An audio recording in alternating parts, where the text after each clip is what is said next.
नमस्कार, I am Shivani Singh. So friends, कैसे हैं आप सभी? मस्त होंगे होना यहाँ पे। और डियर फ्रेंड, जैसा आप देख पा रहे हैं कि हम कंटिन्यू प्रिपरेशन कर रहे हैं स्पेशल सीटेट दिसंबर एग्जाम 2025 और टुडे सेशन सीडीपी के प्रीवियस ईयर क्वेश्चंस पेपर है, पेपर 1 और 2 दोनों ही एग्जाम्स के लिए बेस्ट यहाँ पे सेशन है।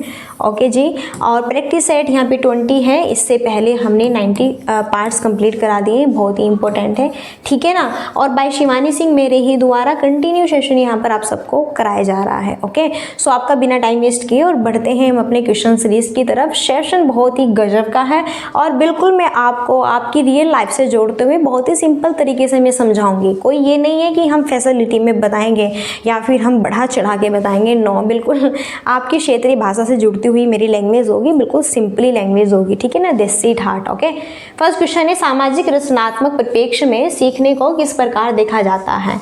तो सामाजिक रचनात्मक परिप्रेक्ष्य, सामाजिक, समाज, सोशल, रचनात्मकता, क्रिएटिविटी, यहाँ पर चीजें करना, एक्टिविटीज। ओके, परिप्रेक्ष्य में सीखने को किस प्रकार, सीखना, लर्निंग, अधिगम, तो सक्रिय और सामाजिक प्रक्रिया के रूप में देखेंगे, या फिर ज्ञान के निष्क्रिय अर्जन की प्रक्रिया हो गया, फिर व्यवहार में अपेक्षाकृत स्थायी परिवर्तन होगा, या फिर उत्तेजना और प्रतिक्रिया के बीच अनुबंधन होगा यहाँ पे।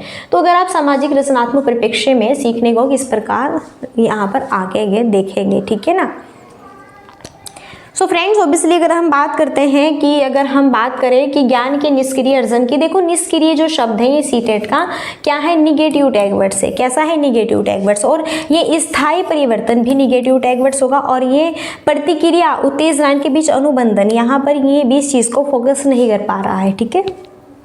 सो बेस्ट आंसर यहाँ पर क्या होगा? देखो, जब हम अपने समाज, संस्कृति, कल्चर्स के माध्यम से ढल के चीज़ें हम सीखते हैं, हम देखो दुनिया में संसार है, हम कहीं से कुछ भी सीख सकते हैं। सबसे पहले हम अपने पेरेंट्स से सीखते हैं, फिर हम अपने पड़ोस, समाज, विद्यालय, जब एडमिशन हो जाता है, फिर टीचर्स लोगों से, फ्रेंड्स लोगों से, फिर हम इस तरह से सीखते हैं। ओके, तो यहाँ पर सीखना सक्रिय और सामाजिक प्रक्रिया के रूप में देखा जाता है। अगर बच्चा समाज रचनात्मक परिप्रेक्ष्य में ढलकर सीख रहा है तो इसका मतलब क्या है, वो एक्टिविटीज कर रहा है, सीखने की कोशिश कर रहा है, ठीक है। नेक्स्ट है, आंतरिक अभिप्रेरणा का एग्जाम्पल क्या है, उदाहरण। देखो, अभिप्रेरणा की बात करते हैं। अभिप्रेरणा जिसे हम मोटिवेशन भी कहते हैं। तो भैया मोटिवेशन 2 टाइप्स की होती है, एक होती है आंतरिक अभिप्रेरणा, एक होती है बाहरी अभिप्रेरणा, ठीक है। अगर हम बाहरी अभिप्रेरणा की बात करते हैं, किसकी? अगर हम बाहरी अभिप्रेरणा की बात करते हैं तो बाहरी अभिप्रेरणा हमारी वो होती है कि जिसमें हम पुरस्कार को देखकर, यहाँ पे कि हमें पुरस्कार मिलेगा, या फिर हमें यहाँ पर इनाम मिलेगा, या फिर हमें यहाँ पे ट्रॉफी मिलेगी, या फिर हमें यहाँ पे पैसे मिलेंगे, या फिर मुझे इन बच्चों को पीछे पछाड़ना है, मुझे टॉप करना है, या फिर मुझे अपने समाज में टॉप करना है, या फिर मुझे पूरे जिले में टॉप करना है। अगर हम इस तरह से पढ़ेंगे वो हमारी बाहरी अभिप्रेरणा होती है, ठीक है। देखो, जैसे प्रथम पुरस्कार पाने के लिए पढ़ना, आप क्यों मेहनत कर रहे हैं? आपको पहले फर्स्ट ग्रेड लानी है, इसलिए मेहनत करें। आपका टारगेट है बाहरी मोटिवेशन। सराहना पाने के लिए आप काम पूरा करते हैं। मानो टीचर्स लोगों ने आपको करने के लिए काम दिया है तो आप टीचर्स को खुश करने के लिए, दिखावे के लिए आप अपना कार्य पूर्ण करेंगे, संतुष्टि के लिए नहीं, आप दिखावे के लिए। साइकिल पाने के लिए जो है प्रथम आना, देखो साइकिल पाने के लिए मानो कि एक प्रतियोगिता है और उसमें कहा गया है कि जो भी बच्चा फर्स्ट आएगा उसको साइकिल गिफ्ट में मिलेगी। तो ये आपका मोटिवेशनल क्या है, साइकिल की तरफ है, इसलिए आप प्रथम आने की कोशिश कर रहे हैं। लेकिन यहाँ पर आंतरिक अभिप्रेरणा बताना है, वो होगा अपनी उत्सुकता की संतुष्टि के लिए सीखना। आंतरिक अभिप्रेरणा वह होता है जब हम अपनी खुद की, अब आपको ही तो इच्छा है टीचर्स की, आपको ही तो टीचर्स बनना है, आपको ही तो इच्छा है, आपकी ही तो आंतरिक अभिप्रेरणा है सीटेट को क्वालिफाई करना। जब भी सीटेट का नोटिफिकेशन आएगा और एग्जाम होगा, आपका खुद की उत्सुकता है, खुद की संतुष्टि के लिए आप सीटेट का फॉर्म फिलअप करेंगे और यहाँ पर आप मेहनत कर रहे हैं, कंटिन्यू वीडियोस को देख रहे हैं, तो आपकी खुद की संतुष्टि है। जिस चीज़ में हमारी खुद की संतुष्टि होती है वो आंतरिक अभिप्रेरणा होता है। नेक्स्ट है कथन और तर्क वाला क्वेश्चन, बहुत ही ग्रेट है। प्रभावी शिक्षण में छात्रों के साथ सकारात्मक संबंध बनाना और उनकी भावनात्मक जरूरतों को महत्व देना शामिल है। भावनाएं और सीखना परस्पर एक दूसरे से संबंधित है। तो प्रभावी शिक्षण में छात्रों के साथ सकारात्मक संबंध बनाना और उसकी भावनाओं को महत्व देना। देखो, अगर आप बच्चों की रुचि के आधार पर, अगर बच्चा नहीं सीख पा रहा है पढ़ाई जो है पाठ्य पुस्तक से, तो आप बच्चे को कहानी सुना के सिखाएंगे, आप बच्चे को पोएम सुना के सिखाएंगे, कविता के माध्यम से, आप बच्चे बच्चे को खेल गतिविधि से सिखाएंगे। जैसे भी आपको सिखाना है, नाच के, कूद के, गा के, घूम के, फिर के, जैसे सिखाना है ऐसे सिखाएंगे। और भावना और सीखना परस्पर एक दूसरे से रिलेटेड। अब देखो, हम तभी तो सीखेंगे जब हमारे इमोशंस अच्छे होंगे, सीखने के लिए तत्पर होंगे। अगर हम मन से दुखी होंगे तो हम कुछ भी नहीं सीख पाएंगे। इसलिए फर्स्ट ऑप्शन राइट है, ए और आर दोनों कथन हमारे बिल्कुल करेक्ट है। ठीक है ना। नेक्स्ट, महारत उन्मुखी विद्यार्थी किसे कहा जाता है? महारत उन्मुखी विद्यार्थी किसे कहा जाता है? सीखने के लिए, एक मिनट, बात करें सीखने के लिए लक्ष्य तय करते हैं, मानते हैं कि क्षमता स्थिर व स्थायी है, बहुत ही आसान लक्ष्य करते हैं, या कोई लक्ष्य तय नहीं करते हैं, या फिर अपने सीखने को सुसाध्य करने के लिए दूसरों की सहायता व मदद लेते हैं। तो महारत उन्मुखी विद्यार्थी किस तरह के होते हैं? देखो, मैं ये मानते हैं कि क्षमता स्थिर और स्थायी। देखो, क्षमता जो कैपेसिटी होती है वो स्थायी, क्षमता किसी की भी स्थायी नहीं होती। कभी आपका मन गाने का करता है, कभी आपका मन पढ़ने का करता है कि मैं हिंदी पढ़ूँ, कभी साइंस पढ़ूँ, कभी मैथ्स पढ़ूँ, कभी कुछ पढ़ूँ, कभी कुछ पढ़ूँ, कभी खेलने का मन करता है। तो ये जो हमारी एक्टिविटीज़ होती हैं ये स्थिर नहीं होती। हम हर समय अलग अलग कार्य करने की तत्पर होते हैं, इच्छुक होते हैं। इसलिए ये तो गलत हो गया यहाँ पे। हाँ, सीखने के लिए लक्ष्य तय करना ये सही बात है। ये महारत उन्मुखी विद्यार्थी होते हैं जो सीखने के लिए लक्ष्य तय करते हैं। जैसा आपने अपना सीखने के लिए लक्ष्य तय किया हुआ है कि सीटेट क्वालिफाई करके, और जब भी यहाँ पे भर्ती आएगी तुरंत से एकदम, ठीक है ना, फॉर्म फिलअप करना है, टीचर्स बनना है। आपका लक्ष्य, टारगेट क्या है? क्यों सीख रहे हैं? क्योंकि एक लक्ष्य तय कर रहे हैं आप। बहुत ही आसान लक्ष्य करते हैं या कोई लक्ष्य तय नहीं करते हैं, ये गलत है। तो ए राइट है, और यहाँ पे देखो ए ऑप्शन राइट है और डी ऑप्शन राइट है। अपने सीखने को सुसाध्य करने के लिए दूसरों की सहायता व मदद भी लेते हैं। बिल्कुल, देखो, हम बिल्कुल अकेले नहीं सीख सकते हैं, तो टीचर्स लोगों के साथ सीखेंगे, फिर समूह में सीखेंगे, अपने फ्रेंड्स लोगों के साथ सीखेंगे। सो इसलिए फर्स्ट और 4 ऑप्शन राइट है, सी ऑप्शन राइट है। ठीक है जी, चलिए भैया आगे बढ़ते हैं। स्क्रीन पर नेक्स्ट है, बच्चों के द्वारा प्रश्न पूछना, इसे नज़रअंदाज करो पर उन्हें सजा होनी चाहिए कि अनुमति दी जानी चाहिए को प्रोत्साहित करो। अगर बच्चे आपसे क्वेश्चन पूछते हैं, क्वेश्चन पुटअप करते हैं, अगर बच्चे संप्रेषण कर रहे हैं, क्वेश्चन पूछ रहे हैं, तो क्या आप उसे नज़रअंदाज करेंगे? क्या आप उसे सजा दोगे? क्या उस क्वेश्चन पूछने के लिए अनुमति दी जानी चाहिए, अनुमति नहीं दी जानी चाहिए, या फिर को प्रोत्साहित करना चाहिए? तो बिल्कुल बच्चों के द्वारा, अगर बच्चे आपस में क्वेश्चन पूछ रहे हैं या फिर बच्चों को कुछ समझ नहीं आ रहा है, टीचर्स लोगों से क्वेश्चन पूछ रहे हैं कि सर प्लीज़ जो है आप मुझे एक क्वेश्चन बताएं, मुझे समझ नहीं आ रहा है, या फिर इस क्वेश्चन का आप मुझे आंसर बताइए, मुझे समझाइए। तो ये क्या है, इसको प्रोत्साहित देना चाहिए। आप ये नहीं कहोगे बच्चों को नहीं जाओ बैठो, फालतू का टाइम वेस्ट मत करो, बैठो, मैं नहीं बताऊँगा अभी।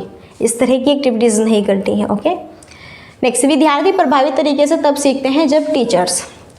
बच्चे सबसे बेहतर तरीके से कब सीखते हैं? जब टीचर्स क्या होता है, उनसे किसी प्रकार की अपेक्षाएं नहीं रखते हैं, उनसे बहुत कम स्तर की अपेक्षाएं रखते हैं, उन्हें किसी तरह की स्वायत्तता प्रदान नहीं करते हैं, खोज अधिगम द्वारा अन्वेषण की प्रक्रियाओं पर ध्यान देते हैं। तो विद्यार्थी प्रभावित तरीके से तब सीखते हैं जब टीचर्स, देखो क्या टीचर्स उन्हें किसी प्रकार की अपेक्षा नहीं रखते? बिल्कुल, टीचर्स को जो है अपेक्षाएं होती है अपने सभी बच्चों से कि मेरे बच्चे बिल्कुल परफेक्ट होंगे और अच्छा अपना जीवन बिताएंगे, ठीक है ना। उनसे बहुत कम स्तर की अपेक्षाएं, उन्हें ये कहना कि तुम्हारे बस का नहीं है, तुम कुछ नहीं कर पाओगे ना, कुछ पढ़ पाओगे, कुछ नहीं है, ठीक है, इस तरह के निगेटिव टैगवर्ड्स देना। उन्हें किसी तरह की स्वायत्तता प्रदान नहीं करते हैं। सो बेस्ट ऑप्शन होगा ऑप्शन डी कि खोज अधिगम द्वारा अन्वेषण की क्रियाओं पर ध्यान देते हैं, तभी तो बच्चा बेहतर तरीके से सीखता है। अगर आपको बच्चों का अच्छा विकास करना है, अच्छी चीज़ें सिखानी है, तो इस तरह की ये कैटेगरी आपको अपनानी होगी। और इसके लिए तो भैया एक ही चीज़ है, एक ही पॉइंट से, और वो क्या है, खोजबीन, खोजबीन, ठीक है ना। चलिए आगे बढ़ते हैं। शिक्षण अधिगम प्रक्रिया के दौरान शिक्षक द्वारा बच्चों को लगातार नए अन्वेषण, खेल और विभिन्न व्यवहारिक गतिविधियों के माध्यम से नया ज्ञान के सृजन के लिए प्रोत्साहित किया जाता है। यह उदाहरण है एक प्रगतिशील कक्षा का जिसमें बच्चों को करके सीखने का अवसर और उनकी सक्रिय भागीदारी होती है। परंपरागत कक्षा का जिसमें शिक्षण अधिगम प्रक्रिया में शिक्षक की सक्रिय भागीदारी होती है। एक ऐसी कक्षा जिसमें शिक्षक किताबी ज्ञान से अलग हटकर बाल केंद्रित विद्यार्थियों की अधिगम कराने को महत्व देता है, या फिर एक ऐसी कक्षा जिसमें शिक्षक को अधिगम कराने के अन्य तरीकों की जानकारी नहीं होती है। नीचे ऑप्शंस दिए हुए हैं, हमें चूज करना है। ओके, तो शिक्षण अधिगम प्रक्रिया के दौरान शिक्षक द्वारा बच्चों को लगातार नए अन्वेषण, खेल, गतिविधि इस तरह से प्रोत्साहित करना चाहिए। अगर एक टीचर से बच्चों को पढ़ा रहा है तो अलग अलग गैर उदाहरण, ओके, उदाहरण एग्जाम्पल्स, गैर एग्जाम्पल्स आपको दे रहे हैं। क्यों दे रहे हैं? तो इसलिए दे रहे हैं कि जिससे एक प्रगतिशील कक्षा जिसमें बच्चों को करके सीखने का अवसर मिले और वो सक्रिय भागीदारी रहे। बिल्कुल ये ऑप्शन राइट होगा, क्योंकि यहाँ पे सक्रिय भागीदारी पॉजिटिव टैग वर्ड्स है, करके सीखना पॉजिटिव टैग वर्ड से अवसर देना। लेकिन कह रहे हैं कि शिक्षण प्रक्रिया में शिक्षक की सक्रिय भागीदारी है, पर शिक्षक की सक्रिय भागीदारी से मतलब नहीं है, सक्रिय भागीदारी होनी चाहिए बच्चे की। एक ऐसी कक्षा जिसमें शिक्षक किताबी ज्ञान से अलग हटकर बाल केंद्रित, एक ऐसी कक्षा है जिसमें शिक्षक पाठ्य पुस्तक से अलग हटकर और बच्चों को बाल केंद्रित शिक्षा के माध्यम से पढ़ाता है। बिल्कुल सही बात है, सही बात है। थर्ड भी सही है यहाँ पर। और ये भी गलत है कि शिक्षक को अधिगम कराने के अन्य तरीकों की जानकारी नहीं है, कि भैया टीचर्स बस आपको बुक से ही पढ़ा सकते हैं और बाकी फॉर्मूले टीचर्स पे नहीं आते हैं। अब देखो, अगर फॉर्मूले नहीं आएंगे तो क्या ऐसे ही टीचर बन गए वो? परफेक्ट है, इंटेलिजेंट है, तभी तो टीचर बने हैं। इसलिए फर्स्ट ऑप्शन और जो है थर्ड ऑप्शन राइट होगा। फर्स्ट ऑप्शन और थर्ड ऑप्शन राइट होगा, फर्स्ट और थर्ड राइट होगा। Sorry friends, sorry. अब सॉरी किस लिए है? बिल्कुल मैं बता दे रही हूँ, क्योंकि सॉरी इसलिए है, यहाँ पर थर्ड होना चाहिए किसी भी उसमें। चलो बी ऑप्शन में आप फर्स्ट और थर्ड कर लीजिए, ठीक है। चलिए भैया नेक्स्ट, कथन और तर्क वाला क्वेश्चन है, गजब का क्वेश्चन है। कथन कहता है शिक्षार्थियों के विविध प्रकार के समूह को पढ़ाते समय शिक्षक को उनके सामाजिक और सांस्कृतिक संदर्भ के बारे में किसी भी तरह की चर्चा नहीं करनी चाहिए। सामाजिक और सांस्कृतिक संदर्भ अधिगम में किसी प्रकार की भूमिका नहीं निभाता है। देखो, कह रहे हैं स्टूडेंट हैं, स्टूडेंट्स के विविध प्रकार के समूह को पढ़ाते समय शिक्षक को उनके सामाजिक संस्कृति संदर्भ के बारे में किसी भी तरह की चर्चा नहीं करनी चाहिए। यानी कह रहे हैं कि टीचर्स लोगों को बच्चों के समाज से जोड़कर, बच्चों की संस्कृति से जोड़कर नहीं पढ़ाना है, नहीं उन्हें इस बारे में कुछ सिखाना है। बस ओनली यहाँ पे उन्हें अपना लेक्चर्स लेना है, हिंदी का चैप्टर्स पढ़ा दिया और फिर निकल गए, बस हो गया पूरा मेरा सिलेबस ओनली, ठीक है ना। तो ये क्या है? गलत है। सामाजिक संस्कृति संदर्भ में अधिगम में किसी प्रकार की भूमिका नहीं होनी चाहिए। क्यों नहीं होनी चाहिए? बिल्कुल होनी चाहिए। सो ऑप्शन यहाँ पे डी राइट होगा। भैया हमारे ए और आर कथन दोनों ही रॉन्ग है। क्या है? रॉन्ग है। अगर आप बच्चे को उसके समाज, उसकी संस्कृति से अलग कर रहे हैं, पृथक कर रहे हैं, कह रहे हैं कि तुम सही, तुम्हारा इन्वायरमेंट नहीं है, ना सही समाज है, ना सही वातावरण है, चीज़ें हैं सारी, ठीक है ना। चलिए, आई होप समझ आ रहा होगा भैया। बिल्कुल सिंपल एग्जाम्पल से समझाने की कोशिश कर रही हूँ और मान के चलो 15-20 मिनट में इतनी बेहतरीन क्लास आपको प्रोवाइड की जा रही है, टाइम भी वेस्ट नहीं हो पा रहा है। छात्रों के बीच गहरी जो है संप्रत्यात्मक समझ को विकसित करने के लिए टीचर्स को क्या करना है? अवधारणाओं को ध्यान करने पर ध्यान देना चाहिए, प्रत्यक्ष निर्देश के तरीकों का उपयोग करना चाहिए, संसाधन के लिए प्रावधान करना चाहिए जिससे करके सीखने को सुसाधित किया जा सके, मौखिक प्रस्तुतिकरण करना चाहिए और बच्चों को प्रश्न पूछने के लिए हतोत्साहित करना चाहिए। तो छात्रों के बीच गहरी संप्रत्यात्मक समझ को विकसित करने के लिए टीचर्स को क्या करना चाहिए? देखो, टीचर्स का और स्टूडेंट्स का जो अगर हम बात करें, एक ऐसा नियम होना चाहिए, एक ऐसा रूल होना चाहिए, एक ऐसा आपस में मिलजुल के रहे जैसे कि यहाँ पर बहन भाई है, पेरेंट्स है, दोस्त है, टीचर्स को उसके पेरेंट्स की तरह है, ओके, एक बड़े भाई की तरह, एक बड़ी बहन की तरह, इस तरह से इंडिकेट करना चाहिए, इस तरह बच्चों को पढ़ाना चाहिए। सबसे मेन है टीचर्स का और बच्चे का व्यवहार अच्छा होना चाहिए, लचीला होना चाहिए, भयमुक्त होना चाहिए, तभी तो बेहतर तरीके से सीख पाएगा। तो इस तरह से क्या अवधारणाओं को याद करने पर ध्यान देगा। याद करना गलत हुआ, प्रत्यक्ष नहीं, अप्रत्यक्ष तरीकों से सीखते हैं, ये भी गलत हुआ। और यहाँ पर हम हतोत्साहित करेंगे क्वेश्चन पूछने के लिए, ये भी गलत हुआ।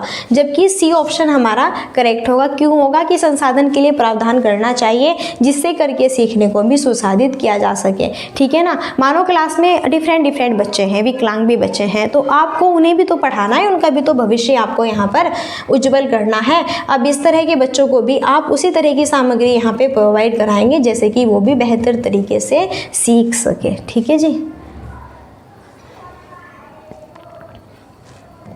चलिए नेक्स्ट स्क्रीन पर बहुत इंपॉर्टेंट क्वेश्चन है भैया। विविध भौतिक शिक्षण सामग्री का उपयोग करने से बच्चों को सीखने की अवधारणाओं में किस क्रम में मदद मिलती है? ठोस से अमूर्त, अपरिचित से परिचित है, उच्च क्रम से निचले में है, जटिल से सरल की ओर है। तो अगर आप बच्चों को कुछ भी चीज़ें सिखाते हैं तो सबसे जो पहला और मेन पॉइंट्स है वो क्या है? देखो, अपरिचित से परिचित की ओर। क्या कभी भी आप बच्चा छोटा है, नर्सरी में है या फिर जो है LKG वगैरह नर्सरी वगैरह में पढ़ रहा है या फिर फर्स्ट क्लास में बच्चा है, तो आप बच्चे को पहले अपरिचित चीज़ों से परिचित कराएंगे, यानी कि जो चीज़ दिखाई नहीं देती या फिर जो चीज़ उसे पता ही नहीं, उसने अब तक देखी नहीं है, और आप छोटे से बच्चे को ऐसी चीज़ पढ़ाएंगे अमूर्त तरीके वाली, ठीक है ना, तो ये भी सही तरीका नहीं हुआ। उच्च क्रम से आप निचले क्रम की ओर जाएंगे। पहले आप बच्चों को पूरी फुल इंग्लिश सिखा देंगे पूरा, और फिर बाद में बताएंगे कि ये ए है, ये बी है, ये सी है, ये डी। नो, सबसे पहले तो आप ये वोवेल्स या कॉन्सोनेंट सिखाएंगे ना। क्या हम जटिल से सरल की ओर जाएंगे कि भैया पहले तो मैं आपको यहाँ पे डिवाइड वाला सम से सॉल्व कराऊंगी, बाद में मैं प्लस का सॉल्व। तो बताओ कैसे? सबसे पहले तो हम जो सीखते हैं वो सीखते हैं हम प्लस करना, जोड़ना, फिर घटाना सीखते हैं, फिर गुणा सीखते हैं, फिर जाके हम बाद में भाग सीखते हैं, और इनसे भी पहले हम टेबल सीखते हैं, और टेबल से भी पहले हम काउंटिंग सीखते हैं, गिनती सीखते हैं। इसलिए फर्स्ट ऑप्शन होगा ठोस से अमूर्त की ओर सीखना बेहतर होगा, ठीक है ना। चलिए, सो आई होप क्लास बेस्ट लगी होगी, मस्त यहाँ पे। और लास्ट क्वेरी हमारी यही है, like and share and subscribe की। सो अगर आप चैनल को सब्सक्राइब कर सकते हैं तो बिल्कुल करिएगा, क्योंकि यहाँ पर कंटिन्यू सेशन आपको प्रोवाइड किया जा रहा है, और वो भी बहुत अच्छी तरीके से, बिल्कुल सिंपली लैंग्वेज में, ठीक है ना। कोई भी इशूज़ नहीं है, न ही कोई यहाँ पे दिक्कत है।